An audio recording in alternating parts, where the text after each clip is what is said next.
Good afternoon, ladies and gentlemen. I am Amitabh Sarkar from Informa Markets India.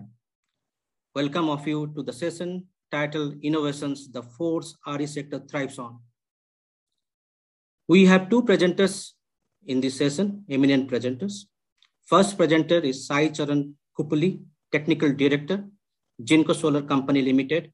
And the second presenter is Harshit Agarwal, Deputy Country Sales Manager, Process Licensing Actions Solution. Good afternoon, everyone. I'd like to welcome the first presenter of this session, Mr. Sai Charan Kupuli, Technical Director, Jinko Solar, to begin his presentation. Over to you, Mr. Sai. Stage is yours. Thanks, Mr. Amit. Hello, everyone. Very good afternoon. Thanks for your time for taking out and joining our session. Let me share my screen.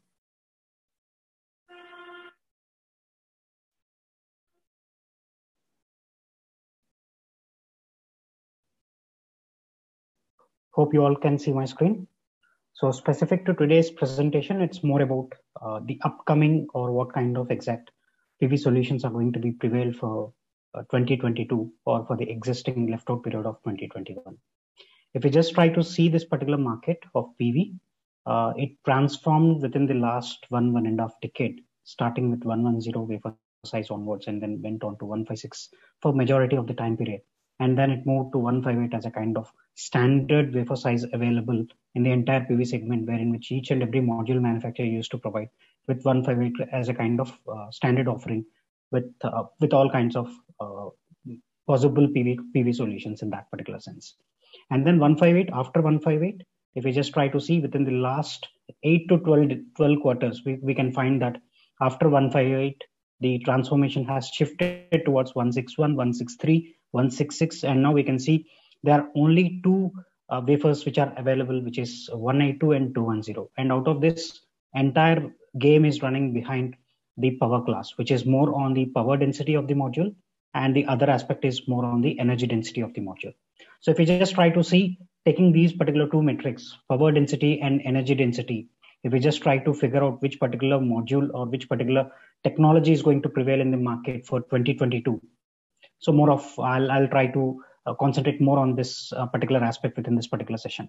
So before going into that, if we just try to see, this is a skew picture about Jinko Solar, wherein which for the last consecutive 4 years, we stood as number one specific to shipment, not just limiting only to the shipment capacity, which we have delivered right from the day of our inception till last year, which is till 2020, we have delivered more than 70 gigawatt capacity of solar PV modules for the entire globe by just capturing more than 14.3% as a kind of market share globally. And for Indian market, if we just try to see, definitely for the last year itself, we crossed beyond 20% at 20% number as a kind of market share. And on the capacity wise, if we just try to see, we are vertically integrated manufacturer, starting from wafer onwards, wafer to cell to module. We have module manufacturing capacity of around like 33 gigawatt capacity. That was at the end of last year capacity. And if we just try to see for 2021, probably we will be touching beyond 40 gigawatt kind of capacity by the end of this 2021 year. So more of, if we just try to see any kind of module manufacturer or any project developer, if he is trying to consider any particular solar PV module, basically it completely comes with two important factors. One is more on the technical reliability of the product, how far this particular product is going to suitable, how far that particular product is going to sustain for the entire warranty period of that particular module. If it is a kind of monofacial module, warranty is going to be for 25 years. If it is a bifacial module, it's going to be there for 30 years. So this particular 25-year or 30-year generally comes with the reliability aspect. So that will be determined by third-party agencies like PVEL scorecard is one such kind of agency wherein which it determines whether how exactly this particular module is focused or is exposed to those particular extended reliability conditions like extended thermal cycle or extended humidity freeze, thermal cycle and damp heat kind of aspects. So considering these particular aspects, if we just try to see this particular technology of mono-PERC, which is what is available in the current market and is going to withstand for the next coming 8 quarters, we could see that mono-PERC is going to lead the market. And beyond that, what we can say is that after mono-PERC, PERT technology, which is coming through N-type kind of technology can rule the market for the next after 8 quarters. If this particular PERT or N-type is going to be the most suitable kind of product specific to power density and energy density. And after that, after 16 quarters, we could expect that there can be some kind of optimization within these particular N-type materials as well, and that can provide us beyond 800 watt peak kind of power class. So that's one kind of project expectation specific to these particular products, whatever we can see. And if you just try to see this particular slide, this is more of our manufacturing units, where exactly we have. As I was trying to tell you that we are vertically integrated manufacturers, starting from wafer to cell to module. This particular section, which is what is there, which shows this is this particular section of all our factories specific to Jiangxing, Quinhang, Yunnan, Xiachen. These all are basically for the wafers or for the cell manufacturing units. And this particular units are more with module manufacturing units within China. And for the US market, we generally try to deal with the production units of our US, Malaysia, and Vietnam. So for Indian market, if we just try to see more of the products which will be coming from these particular factories of Shangro, Chuzhou, Yiwu, Haining, and Yuhan factories. But more of, if we just try to see which particular factories are completely certified with respect to our number of BAS, that is completely with Shangro, Chuzhou, Yiwu, and Haining. So more of, if we just try to see for Indian market, these particular 4 factories has got the capacity more than 20 gigawatt capacity, which anyway can cater all kinds of needs and demands of Indian market. And also, if we just try to see, as I was trying to tell you, that 2 important metrics. One is basically on the reliability aspect of the module, which is more on the technical aspect of the product. And the second thing is the bankability of the product. How stable this particular organization is, how stable the economics are going to run around through that particular product, such that gives complete confidence, not just only to the developer, but also for the lenders, wherein which your project finance is going to be it's going to be a cakewalk kind of thing if you're trying to make it possible with these kind of super tier or top tier 1 kind of modules like Jinko. And if you just try to see, we have more than 12 production facilities having 35 plus service centers, and we have global footprints within more than 160 plus kind of countries, and with a workforce of beyond 25,000 employees. And this is one of the typical slide of 2020 market share. In almost all the existing 8 regions, we stood 8 regions in the sense within the entire globe. We have divided the entire globe into 8 regions. So within this particular 8 regions, we stood in most of these regions as number 1 position with majority market share. And if you just typically look for Indian market, we stood at 22% market share for 2020, and we stood at number 1 position in this market as well. So this is one typical slide, specifically tries to explain you where exactly we have the manufacturing capacities specific to wafers. We have 20 gigawatt in Sichuan, and specific to cell manufacturing facilities in Yunnan and Shangro, which is having 5 gigawatt capacity each on the cell part, and beyond 11 gigawatt capacity only on the module part. So all compiling together, if we just try to see, we are close to around like 40 gigawatt capacity by the end of 2021. And these are the 2 other new factories which we added within this year. One is Yiwu factory, which is having close to around like 10 gigawatt capacity module manufacturing production, wherein which this Yiwu factory is also completely automated line, wherein which it has got the capability to produce or manufacture all our high efficiency mono-PERC modules itself. And the same thing is even with Chuzhou factory, which is 50% of this particular Yiwu factory. But yes, this is even highly sophisticated and having the compatibility features specific to manufacturing the high-end technology products like 540, 580, 590 kind of power class products. And these are the other factories which we generally try to cater our modules to US market with these factories because of the compliance code requirements. This falls in under that particular criteria and code criteria requirement. Coming back to our core business values, core business areas, which where we will be concentrating more on. As right from the day of our inception, we are more concentrating only on the integrated value chain or the vertical integrated manufacturing of the module itself, starting from wafer to cell processing to module within the module, complete fabrication, installation of that particular module. So this is a complete core business of ours, which is specific to solar business, where we module as a module manufacturer. But if we just try to see the other avenues which recently started in the other parts of the globe, in the other matured markets, if we just try to see in the zones of specific zones of North American region and European region, definitely BIPV is a kind of BIPV is a kind of new solution or new technique and new technology which is penetrating in almost all these particular markets. And we could see that BIPV is also going to hit our Indian market as well, and even the South Asian market as well very soon. So that these particular, with the help of these kind of high efficiency and high energy density, which is more on the high power density and high energy density, definitely values and betters more on the integrated PV solutions as well. So there we can see that this as a kind of core business proposition, as a kind of solution. And the other thing is specific to energy storage. As we could see that in the last 8 quarters, there are many tenders which have came up, not just only limiting to round the clock tenders, but also on the segment of normal 1 kilowatt hour requirement as well, up to 1 megawatt hour kind of requirement. So all these kind of storage applications, not just limiting only with the advanced lead acid kind of batteries, but yes, if you are trying to go with a different proposition of titanium, lithium ion kind of compositions, yes, definitely that provides not just only having better energy densities, but also on the aspects of having better energy security in the entire system. So more of what we expect is that like other mature markets where powerhouse is a kind of concept where it is feeding the feeding power during peak zones kind of time, peak scheduling time. So the same thing, the same concept even can be introduced in the upcoming tenders as well, which is what we could foresee that. And if that is going to happen, definitely these kind of ESS kind of solutions where Jinko is trying to offer, that is always going to benefit all kinds of customer clients. So this is platter full of products what we always try to provide to our us as a kind of solutions to within the market.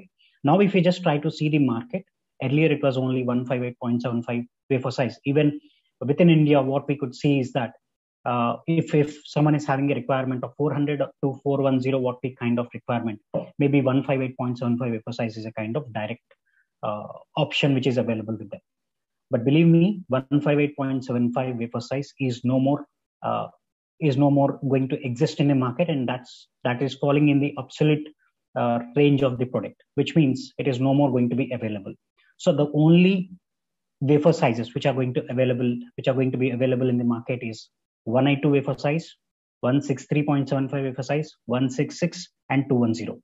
And almost everyone's expectation is beyond these particular power class, which means everyone are expecting highest efficiency, which means highest possibility of having high power density. Everyone needs high power density. Specific to high power density, which is more on the efficiency aspects, beyond 21.2% kind of efficiency.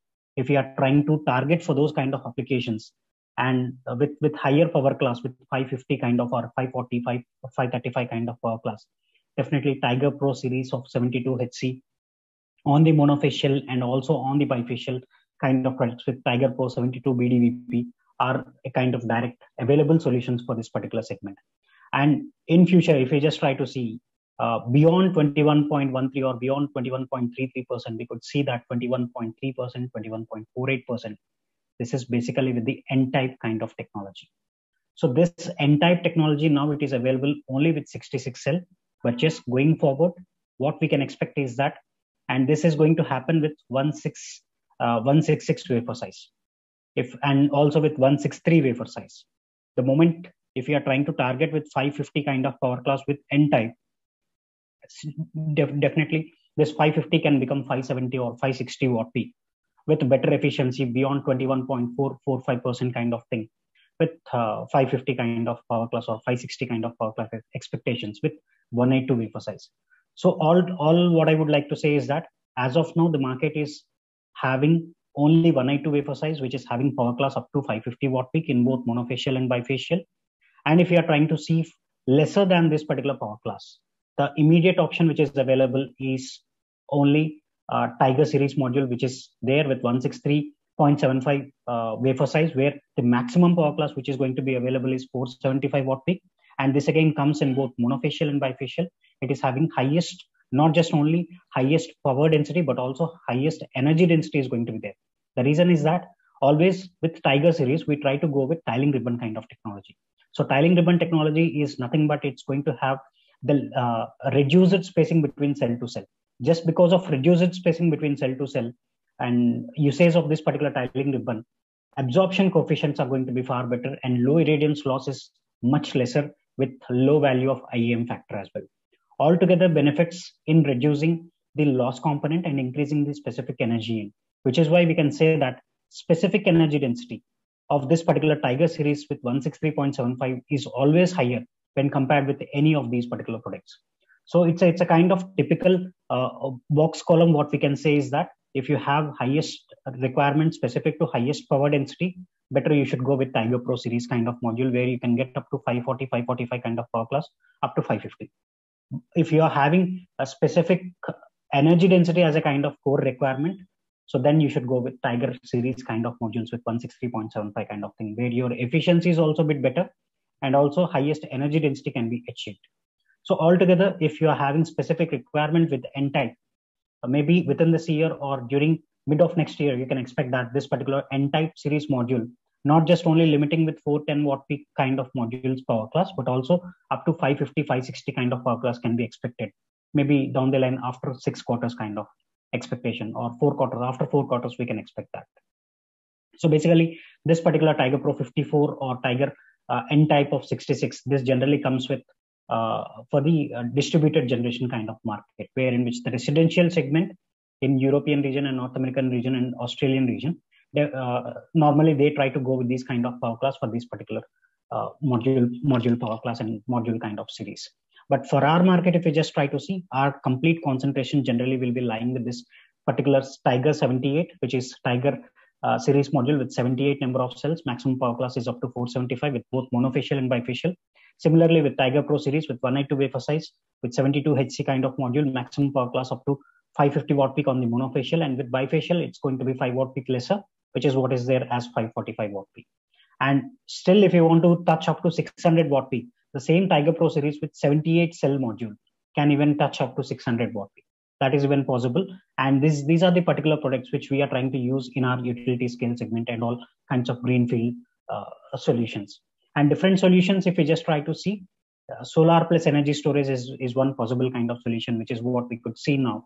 And almost all the kinds of RTC tenders, round the clock tenders, are expecting this kind of solar plus energy storage kind of thing. And after this particular storage, definitely we could see solar BIPV.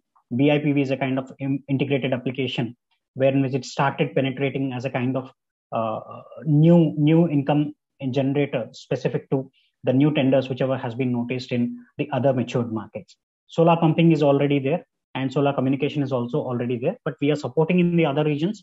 Yes, specific to Indian market needs, we are not so keen on this, but yes, any kind of possible policy outcomes on these particular aspects, definitely we are there to support on these particular solutions as well on the agricultural segment and also on the telecommunication segment. So future products specific to energy storage is that as of now we are providing these particular products, not just having only limitation only to utility storage. Starting with 1 kilowatt hour onwards, we provide a residential storage solution starting with 1 kilowatt hour to 50 kilowatt hours of storage, and this all comes with our lithium titanium or lithium other composition, which is what as a kind of solution which is having highest energy density when compared with any of the vanadium redox or any other fuel cells, which is what is there. And basically this is being used for residential and for C&I, commercial and industrial segment as well, where if the requirement is in between 50 units to 1 megawatt hour kind of solution, even for that also in stacks we can provide these kind of solutions as well. This is what we could see as a kind of upcoming technology optimization, upcoming PV adder. Till now it's only a kind of vanilla PV kind of thing, plain PV. But now what we could see is that there is going to be an adder on it, where in which storage kind of solutions and BIPV kind of solutions are going to be the phase turner for this kind of upcoming PV kind of technologies. And looking at the world record specific to technology optimizations, the kind of maximum efficiency what we have achieved on N-type is 25.25%. So as on date, now people might be standing in between 24.79% to 24.82% kind of thing. But yes, we were standing on top of everyone up to 25.25% kind of thing. So this is happening on the N-type. So which is what we are trying to provide for up to 475, 480 kind of power class. But yes, eventually this particular efficiency we will try to apply even on our Tiger Pro series, which can touch even up to 620 watt peak kind of thing. So which is what we could expect by the mid of next year. Those kind of modules are also going to be available in the market as a kind of mass product. So this is specific to PVEL scorecard. As I was trying to tell you that any kind of product, any kind of solar PV module, whichever is coming, it has to go with two important metrics. One is the technical aspect on the reliability parameter, which generally comes with the PVEL scorecard, where the third party generally tries to provide score on each and every reliability testing, specific to extended reliability factors on the thermal cycle or humidity freeze or damp heat or PID up to 196 or any other extended variants specific to LETID. So all these particular concerns can be cleared with this kind of PVEL scorecard. So this is a kind of reliability scorecard which provides the product reliability aspect. And definitely on the other side, what really matters is for the lenders is bankability aspect. So having these particular two certifications or awards from these particular agencies definitely helps us to place in better books, not only with the lenders, but with the entire global fraternities from these particular financial institutions. And if you just try to see what exactly is available in the market, as of now, everyone's requirement is only beyond 500 watt peak kind of power class. If it is only 500 watt peak power class, not the existing 158.75 wafer size, which can only deliver up to 400 watt peak or 410 watt peak, and 162 or 161 wafer size module, which can deliver only up to 420, 430 kind of watt peak, and 166 wafer size can deliver only up to 450, 455 watt peak. 163.75 wafer size can deliver only up to 480 watt peak. So these particular modules are not up to 500 watt peak. So beyond 500, it's only available with 182 wafer size and 210 wafer size. Now the market is completely divided into this particular two segment, where majority of the module manufacturers are standing on 182 wafer size because of these particular benefits. If we just try to see how mature the 182 wafer size module when compared with 210 wafer size module is, we can see that particular advantage, specifically with the electrical parameter design. If you just try to see 210 wafer size module generally comes with 6 square mm cable, whereas the ISC of that particular module may be standing not less than 18 amps to 20 amps. If that is the case, you have to go with only 6 square mm cable. So in that case, definitely that will add much more I square R loss component, and also your cost metrics specific to usage of 6 square mm cable is going to be much higher when compared with 4 square mm cable. Not just limiting to that, if your ISC value is going to stand at 18 amps to 20 amps, if you're trying to go with a kind of Y connector, the inline fuse rating specific to that particular 18 amp, whichever is there for that specific module, you have to go with minimum 40 amps as a kind of inline fuse for the output side of that particular Y connector. But in general, if you just try to see, these particular fuses are available only up to 30 amps as a kind of standard available option. The moment you go for 40 amp, it's going to be a non-standard product, and because of which you have to spend much more money even on the entire BOS system. So specifically on the electrical parameter design, 210 wafer size is going to be a bit expensive when compared with 182 wafer size. And the same thing specific to reliability aspect as well. Reliability wise, we are much keen in understanding the conceptualization of 72 cell module, and almost all kinds of mechanical loading pattern has been tested on 72 cell kind of module or up to 78 cell kind of module.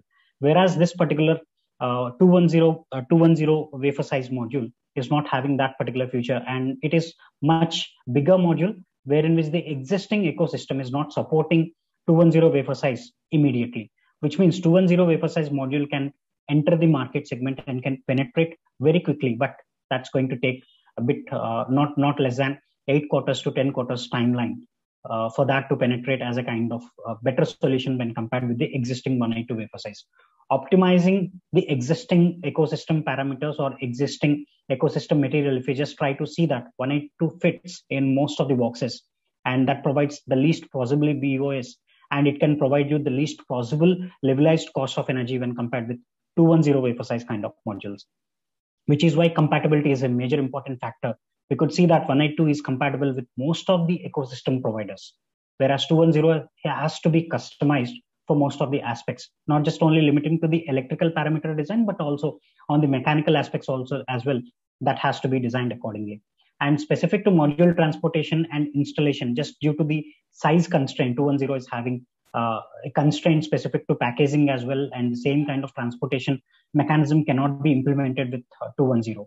Whereas 182 is as similar, as steady as what we could see with the existing conventional 72 cell module, and it falls in that particular zone itself. And definitely, if all these particular factors are falling in line, production feasibility cost is always a bit lower with 182 wafer size module when compared with 210 wafer size module, which is why we could see that cost wise 182 wafer size module is much more beneficial in the mass production, which is why it can be more competitive when compared with 210 wafer size module. This is one typical factor, as I was trying to explain you, that if the module IMP is going to happen at 12 amps, I could see that, I could show you here that the maximum cable loss, which is what is going to happen per watt in sense, is 1.36. And the same thing if it is happening with 20 amps, this is with 210 wafer size, it's going to stand at 2.37. Eventually, overall cost is going to be a bit lower for 182 wafer size module when compared with 210 wafer size module.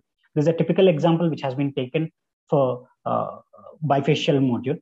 And similarly, if you just try to see more on the levelized cost of energy, it's a typical comparison between 182 wafer size of 72 cell module versus 210 wafer size of 55 cell module and 210 wafer size of 60 cell module.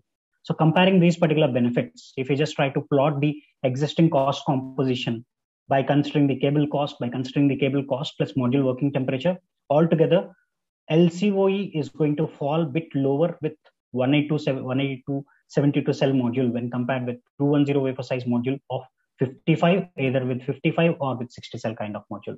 So eventually, the takeaway from this particular slide is that LCOE is always lower with 182 wafer size. This eventually will increase the IRR benefit when compared with 210 wafer size. Here we can see that the IRR benefit is much better with 182 wafer size module, which is 11.5, when compared with 10.76 of 210 wafer size module. So with this, I end the presentation, and now the floor is open for all kinds of questions.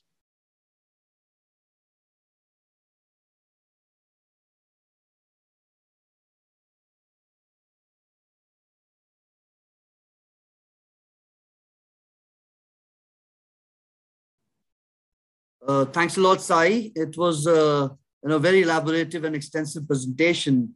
Had we had more time, we would have wanted to listen a little more. Probably we can do that at REI in September. May I now invite Mr. Harshit Agarwal, Deputy Country Sales Manager, Process Licensing, Axens Solution, for his presentation. The topic of his presentation would be Axens Renewable Solutions, a step further towards sustainable mobility and future. Harshit, please. Sai, could you stop sharing your screen, please?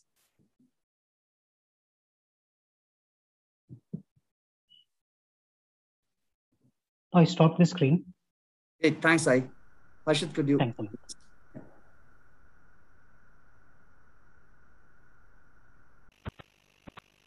Hello, are you able to hear me? Yes, Harshit. We can hear you. Okay, that is good. Okay, because my screen is frozen, so that is why. 1 second, I'll just share my screen first, and then I'll start talking. Sure. We can see your screen. If you can put it into the presentation mode. Right. Is it fine now? It's coming up.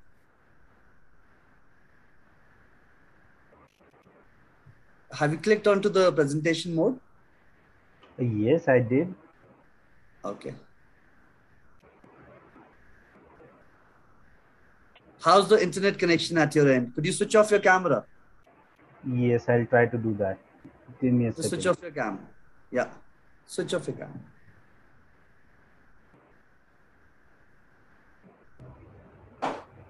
Harshit, I think you'll have to share it again because it's not going on the presentation. Yeah, share again.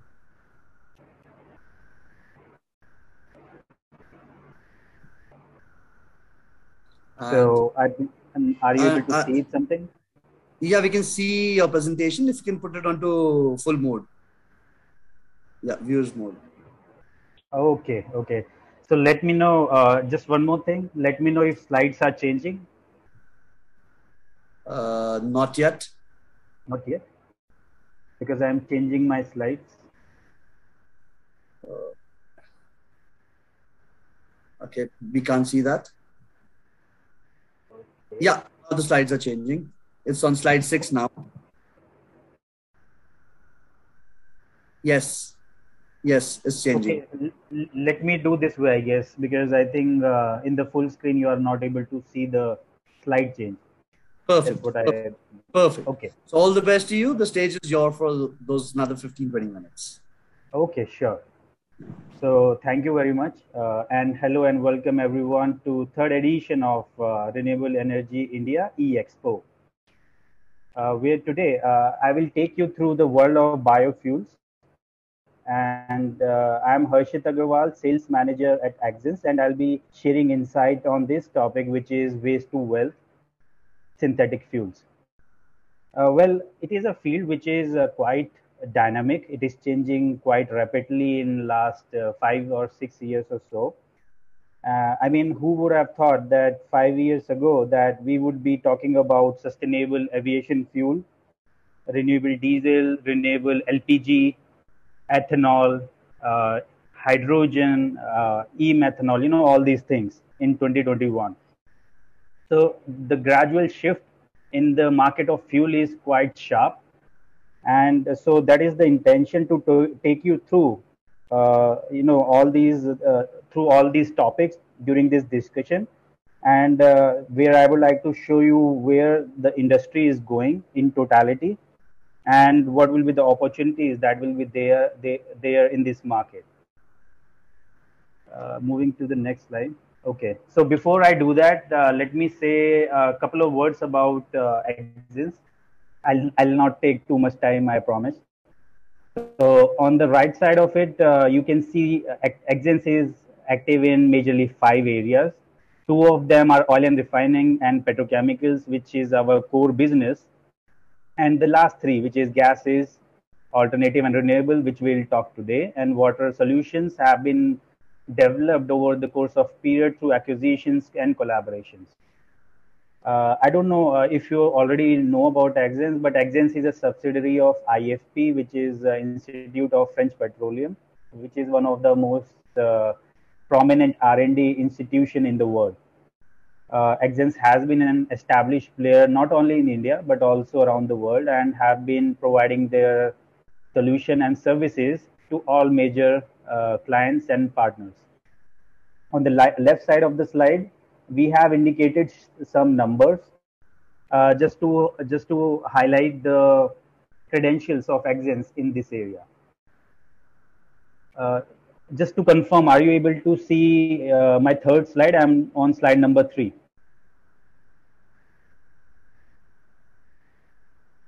Hello. Yes, sir, we can see. Go ahead. Okay, thank you. So in the world right now, if I talk about biofuels, if I'm correct, around 3 to 4% of the total fuel is renewable fuel, which is quite a small fraction if you compare with the fuels which are coming out of the fossil fuel based feedstocks. So if we look at the world market and how it is progressing, most of the activities is in US and European Union, but it is expanding fast as many countries are looking to decarbonize the fuels. In US, primary driver is renewable diesel, whereas in EU it's much more diverse. There, people, because of the local legislations like RED II directive, uh, clients and partners are able to focus on a more diverse portfolio, let's say renewable LPG, renewable diesel, and sustainable aviation fuel. So activity in EU is quite more diverse. If I talk about the normal players that are there in this market, well, normal player in this market are refiners because they have the required infrastructure, they have the required hydrogen that is required for conversion of waste like biomass into liquid fuels like diesel and petrol that you see every day. And they have the required knowledge and infrastructure as well. But lately, there are new players that are entering into this market, such as pulp and paper industry or players from sugar industry, because they have a background of handling the biomass. So that way it helps them, and they are also showing interest in these areas. At this stage, well, I'll not lie, but it is a market which is an intensive based market, incentive based market, such as CO2 incentive or low carbon incentive. For your example, let's say in Germany, they have very high incentive for CO2 reduction from any industry. So they, look, considering all together, well, as projected by various agencies, as you can see on the slide in the graph, renewable fuel will play a vital role in achieving greenhouse emissions, which is a big problem today. There has been a lot of target that has been set by global agencies to reduce this climatic impact, and for that, renewable fuels will play a very crucial role in this decarbonizing the industry, and because of which we foresee that there will be significant amount of investment in the decades to come till 2040, as you see on the right side of the slide. Now, this is possible. I mean, this transition from fossil fuel to renewable fuel will be difficult, but it is possible only with basket of solution. I personally don't see that only one solution will able to do such a big transition, because this is a very Herculean task. It's not an easy task. And eventually, economics will drive this growth, this transition, as economics always beats the technology every time. So whichever pathway is more successful, whether it is a renewable diesel, aviation fuel, ethanol, you must be hearing every day in the newspapers, that will be driven by what is its economic performance. Now, if I move to the next slide, from the technology perspective, there are multiple pathways. One of them is, as you can see, one of them is pyrolysis. It could be catalytic pyrolysis or hydrogen pyrolysis. It's a very old process.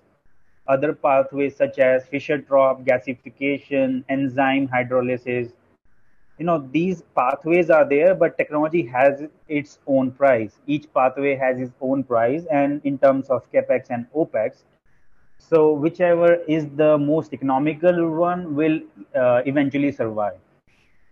Now, this is a quick snapshot of Exen's bio or renewable portfolio, where in top half of the slides, you can see 3 processes to convert waste feedstock like biomass that comes from agricultural industry, as well as used cooking oil that comes from the food industry, and convert that into renewable diesel and jet fuel that you use every day, but that is coming out from the fossil fuel based feedstock. In the bottom half, you will see 3 more processes which converts this biomass into green monomers, which makes sense when you are getting incentive from the government to produce such products. So now looking at the first process, which is the vegan process. So what vegan is? Well, vegan actually produces a product known as renewable diesel. When we talk about renewable diesel, there are 2 types, and it's very important to distinguish those. And one of them is definitely biodiesel, as you see on the left side of it, which is also known as FAME. And the other one is the renewable diesel, which is molecular wise, which is more paraffinic. I don't know if you understand that terminology, but it is like C16 to C18 paraffins, carbon 16 to carbon 18 paraffins. Now, the limitation with FAME or the biodiesel, as we traditionally know about it, is it consists of oxygen in the molecule, which hampers its storage, long transportation, and it cannot be blended beyond a limit in the diesel that you are using these days, which is a big problem. However, when you talk about renewable diesel, it is a paraffinic chain very similar to the chemical molecule that you have for fossil fuel based diesel. And hence, it can be easily mixed or blended into the existing setup. And because of this, there are several advantages, as you see on the right side of the screen, where I'll just focus on the couple of main advantages. One of them is the cetane number, which is a very important parameter for commercial diesel. And you, through this particular process, you will get a very premium property for cetane number. Plus, you can also tune your cold flow properties through this process. Lastly, as it does not have any oxygen in it, so there are no blending wall. What it means is you can easily use this diesel in the existing engines, existing setup, infrastructure that is there in our country. Now, from the process perspective, I don't know how much you are aware about the process engineering, but I'll try to keep it simple. This process is divided into 3 blocks. The first block is the pre-treatment block, where the aim is to remove the contaminants such as phosphorus or silica, because they are not good for the process. So once these contaminants are removed from, let's say, okay, sorry, I forgot to tell you that feedstock here is lipid feedstock, such as triglyceride, monoglyceride, such as vegetable oil or used cooking oil. So firstly, they undergo a pre-treatment in the first block, where we remove the bad guys, the contaminants. Then it goes to the next phase, block number 2. The aim here is to remove the oxygen. I'm sure you must have, as of now, you have realized that oxygen is not good when it is in the fuel. So the aim is to remove the oxygen from using hydrogen and catalyst. So this is the block number 2. Now the product of this block number 2, it is again long chain paraffins, which are carbon 16 to carbon 18 paraffins, straight chains. So you cannot put that straight away into the existing setup, because at a lower temperature, let's say in Himalayas, or if you go to Kashmir, it will solidify, and you don't want to get stuck in the middle of the road if it solidifies. So to keep it in the liquid state, we have to add another block, which is block number 3, which is known as the HDI step, third step. And here what you do is you break these long carbon chain of C16 to C18 into C10 to C12. So this is how the whole process is divided, and end product is quite premium. I mean, just to visualize, if you see the picture, this is how the feedstock looks. This is used cooking oil that comes after when you fry a vegetable oil. It comes out as a UCO, used cooking oil. After the block 1, this is how the color of the product looks like, and eventually after block 3, this is how the product looks like. So it is the diesel that you see every day. So in terms of the properties, the properties are quite premium. So this is actually a premium fuel that you are producing. Now moving on to another aspect, I'm sure you must have realized that converting a UCO or a vegetable oil into diesel, I mean, this is not easy, and that is why you need to have a process which is flexible. What it means is, the feedstock, while you are operating your unit, you should be able to operate multiple kind of feedstock based on the pricing in the market, based on their availability. So this process has been developed, which can process easy feedstocks, which are like palm oil or soybean oil, and also it can process very difficult feedstock, which are difficult to process or treat, which are UCO, animal fats, or tall oil from the forestry industry. So these 4 fuels actually comes under the category of waste, and in some countries there are incentives associated with it if you build a project based on these 4 feedstocks. Now, in terms of the commercial experience with such processes, well, it's, as I said in the beginning, such pathways are quite famous, let's say in US or European Union, and there are number of industrial units, like in Spain, Poland, and France. What I wanted to show here is that either you can build a new plant to produce renewable diesel from the feedstock like liquid feedstock, or if you have an existing facility like you have in oil and gas industry, like in the refineries, you can revamp it to produce this product. Now, the second process in line is the GESEL or BioT fuel project. Well, this is again a very unique process. It converts a biomass coming from, let's say, farms or agricultural sector, and convert that into diesel and jet fuel. You must be wondering how. It actually utilizes two steps. One is the gasification, and other one is the Fischer-Tropsch synthesis. These two units are quite old and has been around for last 100 years. So this process actually uses these two steps to convert a biomass into liquid fuel. So again, this process is divided into 4 blocks. First block is the pre-treatment block, as was the case in previous process, where you remove the contaminants. The second block is the gasification block, where you gasify the biomass and produce a syngas. Once this syngas is produced from gasification, you take it to the third block, where you remove the contaminants from the syngas, and the last fourth block, where syngas undergoes Fischer-Tropsch synthesis to produce liquid fuels like diesel and aviation fuel or jet fuel.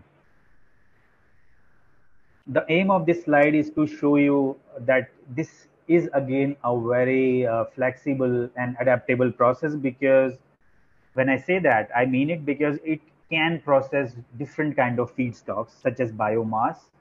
It can also use waste if it has carbon content in it. Thirdly, it can also use green hydrogen coming from the electrolysis of water, combining it with the CO and CO2 coming from flue gas industry, let's say in the steel industry, cement industry. So it's quite an adaptable process, and to produce either diesel, jet fuel, or petrochemical feedstock like naphtha. Now, this BioT fuel process in a nutshell, I mean, you can see here how extensive and massive this project has been, because we are talking about more than 10 years of R&D effort. We are talking about 180 million euros of investment. It's a big sum of money to develop 2 demo facilities in France. One is at a location known as Venette for the pre-treatment section, which is also known as torrefaction, and the second one is the Dunkirk, another location in France, where the block number 2, 3, and 4 have been commissioned in the form of a demo unit. This process has been developed again in a collaboration model. Collaboration model is quite common in this field, because it brings different expertise together to develop a very efficient process, which in this case is BioT fuel. Now, again, as I said in the beginning, it involves 4 blocks. First block is the pre-treatment, where you take the biomass from the forest, from the farms, you remove the contaminants, you dry it, you reduce their size, and eventually the end product is more like a coffee powder. The second step is the gasification, and in the gasification part of it, what you normally do is you convert this biomass into syngas. Third section is removing the contaminant from the syngas, and fourth is converting this syngas into diesel and aviation fuel. Now, this is more technical. If anyone has any question on this, I can answer those questions later maybe. So I'll skip these slides. This is quite technical. Now, again, as was the case with the previous process, the product you get here is quite premium. What it means, I mean, in the diesel and aviation fuel, it does not have aromatics, no oxygen, so no problem with storage, transportation, no sulfur, because I'm sure you must have heard about the sulfur spec for the fuels. So this is quite a premium fuel, and this again works in the areas where the industry is getting incentive to produce such premium products. Now, just to share our experience in the area of, you must be remembering I mentioned about 2 demo units. So one of them is at Venet in France, and another one is at Dunkirk. The aim to show you this picture is to highlight we are not talking about some lab scale plant or a pilot plant running in the laboratory. No, this is a commercial scale unit that is being operated in the plant for last, let's say, 4 or 5 years. This is another picture just to give you the scale of this demo facility. Lastly, now we'll talk about the third process, the futurol process. What it does is it converts a biomass into cellulosic ethanol, and I'm sure you must be hearing there is a revised target of ethanol blending in the petrol or gasoline, which has been increased from 10% to 20%. That has to be achieved by 2030, and this is where we foresee that such a process can come into the picture. Again, on this slide, you can see how extensive and massive this project has been, because we are talking about more than 10 years of R&D program. The program actually started in 2008, and the process got commercialized in 2017. It took a lot of time, a lot of efforts. We are talking about 90 million euros of investment. It's a huge investment. We are talking about hundreds of researchers. And lastly, again, it is built on a collaboration model where we build a consortium to bring different expertise from biomass, ethanol, process licensing fields, all came together to build this process, futurol. Now, to make it simple, I'll again classify this process into 4 blocks. The first block, as you have been hearing in last processes as well, is the pre-treatment block, where the aim is to remove the contaminants. It is a very important step for every renewable process, because this helps you to optimize capex, capital expenditure, and opex downstream of the unit for the overall units. Now, what happens here is you remove the contaminants, you break open the biomass structure and extract hemicellulose into C5 sugars. Biomass has C5 and C6 sugars in a closed structure, so your aim is to break open it. The second block is to produce enzymes at site. This step is here because there is a need to optimize the whole process in terms of economic or financial sense. So this helps to make the process more cost efficient. The third step is the fermentation and hydrolysis step, where you convert the C5, C6 sugars into ethanol. And this is a quite common process in your ethanol industry that you are having in India even now. The fourth step, or the fourth block, is just the purification of this ethanol to meet the fuel grade or distillery grade. Again, so during the over the years, we realized that step number 1, step number 2, these 2 steps are quite important for the feasibility of this process, and because of this, we developed one pilot scale facility in 2011 in France to demonstrate the complete chain from the pre-treatment to the product formation ethanol. And then for the block number 2 and block number 3, we built an industrial scale unit where we demonstrated these 2 steps, pre-treatment and enzyme production, at an industrial scale, which is, I mean, these are one of the biggest demo facilities in the world for these 2 steps. And it was important to validate the results to make the whole process more efficient and more cost effective, which is very important for the NPV for such projects. Finally, as has been the case for the other processes that we have seen today, flexibility is very important in the area of renewable pathways, and that is why we have developed a process which can, let's say, process rice straw or wheat straw that you can get from, let's say, in the states of Punjab or Haryana. Even the bamboo as feedstock that you normally get in the northeast, in Assam, in Manipur, or other residual that you are getting from forestry industry.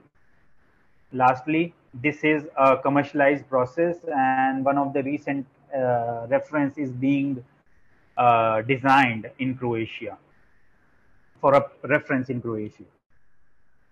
So, and that brings me to the end of the presentation. I'll finish here by summarizing what I've said during the discussion, that that in today's time of energy transition towards decarbonizing the fuel industry, what it will take several steps, such as encouragement from policy perspective, innovation, flexibility, and investment to overcome these hurdles of transition that is involved in this case. And this is only possible by if there are right policies, if there will be overlap of number of pathways, so that such tedious Herculean tasks can be achieved. And that is where Axens is here to provide you a complete set of technology solution to achieve sustainable transport system, also to have sustainable chemical growth. So that is it from my side. Thank you. And I mean, it's open for discussion now. Thank you so much, Harshit, for taking through the highly educative presentation. We look forward to have you and your organization at a 13th edition REI Expo from 15 to 17 September in-person event, which is going to take place at Greater Noida, IEML. Thank you once again, Sai Charan, for the lovely presentation. Ladies and gentlemen, thank you. Ladies and gentlemen, our next session starts at 4 p.m. The topic is energy storage for ancillary services, T&D and RE hybrid for India, the way forward. Please be there. Thank you. Thank you once again. Thank you.